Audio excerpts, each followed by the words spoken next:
My name is Stephanie Epps. I am 41 years old, and I was a patient here at Johnston-Willis Hospital.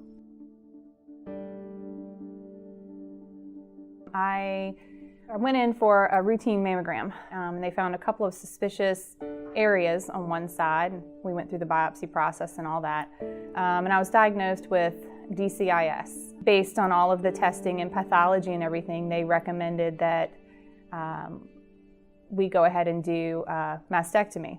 And I chose to go ahead and do a bilateral because the chances of something occurring on the right were about 68%. And I have 3 young children, so the prospect of going through a surgery and recovery now and then potentially having to go through that again for the right side in a few years was just not something I was interested in. And so we chose to do the bilateral mastectomy on February 9th here at Johnston-Willis. The staff was incredible at making sure I understood everything, understood what was going to go on, answering any questions.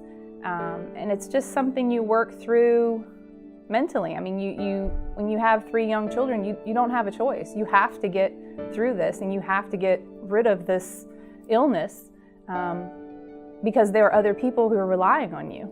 You can't just let it be. You have to face it head on, and I think the doctors and the staff were critical in that for me. They really gave me the emotional support and the knowledge and the understanding to where I made sense of the diagnosis.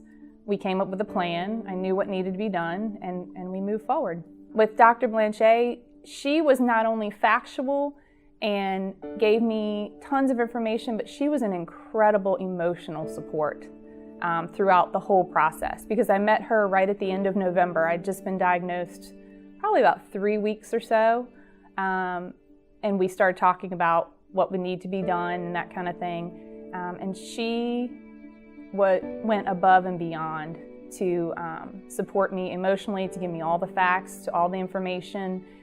She was amazing. She was absolutely amazing. And I'm a very private person, I will tell you. So for me to share this kind of thing is challenging. But I feel like now it's almost my purpose to encourage women to go get mammograms because of my situation, because of what I went through and how lucky I am to have found it at the stage that I did, and to be free of it now. I've been released by all the doctors back to normal activity. We've finished with all the various surgeries that needed to be done, and I'm happy to say I'm in good shape. I'm healthy.